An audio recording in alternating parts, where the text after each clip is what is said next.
ನರೇಗಾ ಯೋಜನೆಯಡಿ ತಾಲೂಕಿನ ಆನೂರು ಸಮೀಪದ ಕೆರೆಯಲ್ಲಿ ಹೂಳು ತೆಗೆಯುವ ಕಾಮಗಾರಿಯನ್ನು ವೀಕ್ಷಣೆ ಮಾಡಲು ಹೋಗಿದ್ದ ಗ್ರಾಮ ಪಂಚಾಯಿತಿ ಅಧ್ಯಕ್ಷೆಯ ಮೇಲೆ ಹಲ್ಲೆ ನಡೆಸಿರುವ ಘಟನೆ ಚಿಂತಾಮಣಿ ಗ್ರಾಮಾಂತರ ಪೊಲೀಸ್ ಠಾಣಾ ವ್ಯಾಪ್ತಿಯಲ್ಲಿ ನಡೆದಿದೆ.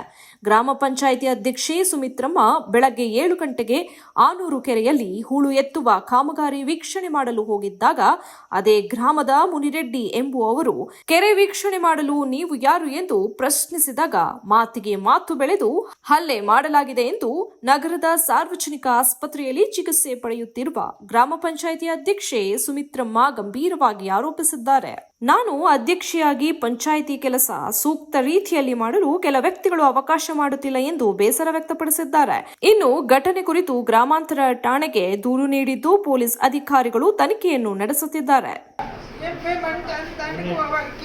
వాళ్ళే బతకాల ఊరంతా ఆస్తులంతా వేసుకుని ఉన్నారు. వాళ్ళే ఎవరికి పేదోళ్ళకి ఇద్దరు జాగా కూడా లేదు.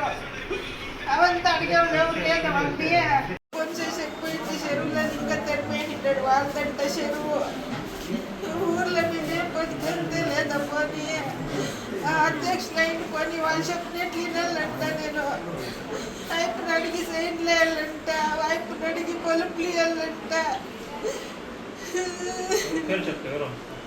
ತಾಯಪ್ ಕಟ್ಬಿಟ್ರಿ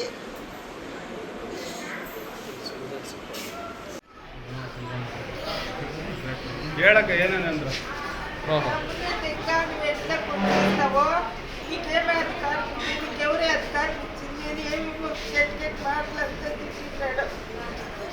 కొంచెం చెప్పి చెరువులో ఇంకా తెరిపోయినాడు. వాళ్ళదంట చెరువు ఊర్లో మేమేం బతికంతే లేదా పోనీ అధ్యక్షులు అయిన వాళ్ళు చెప్పినట్లు వినాలంట. నేను వైపుని అడిగి సైన్లు వేయాలంట, వైపుని అడిగి పొలుపులు వేయాలంట. తాయప్ కనుకుంటారెడ్డి.